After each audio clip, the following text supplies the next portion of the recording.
ஹரஹர சங்கர ஜெய ஜெய சங்கர காஞ்சி சங்கர காமகோடி சங்கர. சாமல்கோட் என்னும் வட இந்திய நகரத்தில் மகா பெரியவா பக்தர்களுக்கு அருளாசி வழங்கி கொண்டு இருந்தார். வழக்கம்போல் பக்தர்கள் நெடுக நின்று கொண்டிருந்தனர். ஒவ்வொருவராக நகர்ந்து கொண்டு இருந்தனர். பெரியவாளின் பரம பக்தர் ஒருவரும் இந்த கியூவில் நின்று கொண்டு இருந்தார்.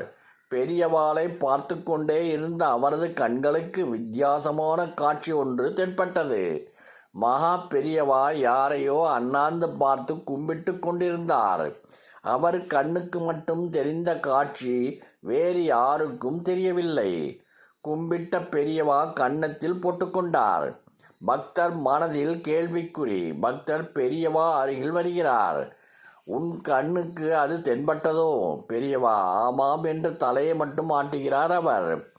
அவருக்கு ஒரு கோவில் கட்டு. நீ என்ன உயரத்தில் பார்த்தியோ அதே உயரம் இருந்தால் போதும். பக்தர் விடைபெற்று கொண்டார்.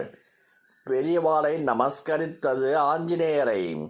அவருக்குத்தான் ஒரு சிறு கோவிலை அங்கே கட்டச் சொன்னார். பெரியவாளின் உத்தரவாயிற்றே. வெகு வேகமாக ஆஞ்சநேயர் கோவில் கட்டப்பட்டது.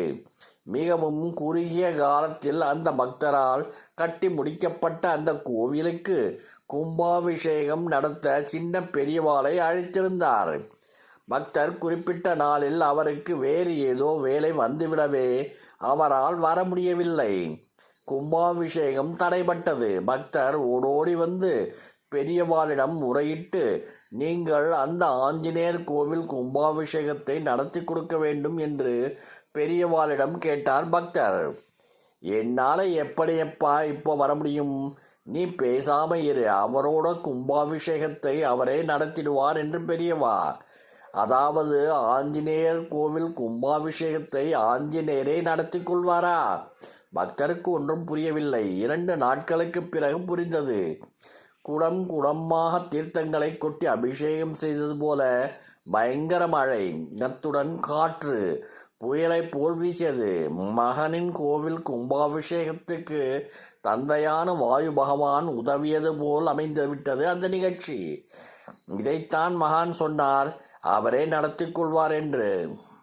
ஹரஹர சங்கர ஜெய ஜெய சங்கர காஞ்சி சங்கர காமகோடி சங்கர.